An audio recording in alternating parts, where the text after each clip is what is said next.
এটা হচ্ছে অক্সিমেটাজোলিন, এটা হচ্ছে ন্যাজাল ড্রপ। আর এটা হচ্ছে আমাদের মক্সিফ্লক্সাসিন, এটা হচ্ছে আই ড্রপ। এবং বিভিন্ন রকম কানের ড্রপসও আছে। তো এই ড্রপসগুলো আমরা যখন ইউজ করি তখন আমরা কি করি, সূচ বা সেফটি পিন দিয়ে ম্যাক্সিমাম লোকজনকে দেখেছি তারা হচ্ছে ছিদ্রটা করে ওখান থেকে মেডিসিনটা বের করে। কিন্তু অ্যাকচুয়ালি নিয়ম আছে, বক্সের গায়েও লেখা থাকে কীভাবে আমাদের ভায়ালটাকে ওপেন করতে হয়। তো এখানে দেখছি যে এই যে ড্রপটা যদি আমরা টুইস্ট করলে আমাদের মেন টার্গেট হচ্ছে যে এইটাকে খুলে ফেলা, ঠিক আছে। দেখো এখন প্রেস প্রেস করছি বারবার, প্রেস করার পরে কিন্তু আমাদের ড্রপটা কিন্তু পড়ছে না। কিন্তু এর মধ্যে দেখো একটা ছিদ্র আছে, যে পয়েন্ট করা আছে একটা, হ্যাঁ একটা সূচালো পয়েন্ট আছে।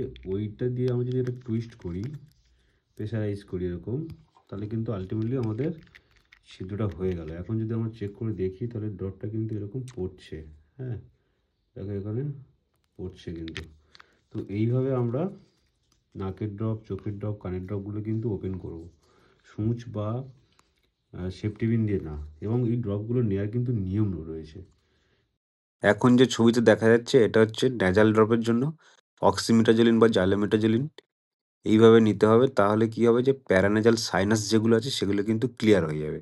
না হলে কিন্তু আমাদের প্যারানেজাল সাইনাসের মধ্যে কিন্তু ড্রপ পৌঁছাবে না, তাহলে এখানে ব্যাকটেরিয়ালগুলো স্ট্যাগনেন্ট হয়ে থাকলে সেগুলো কাজ করবে না।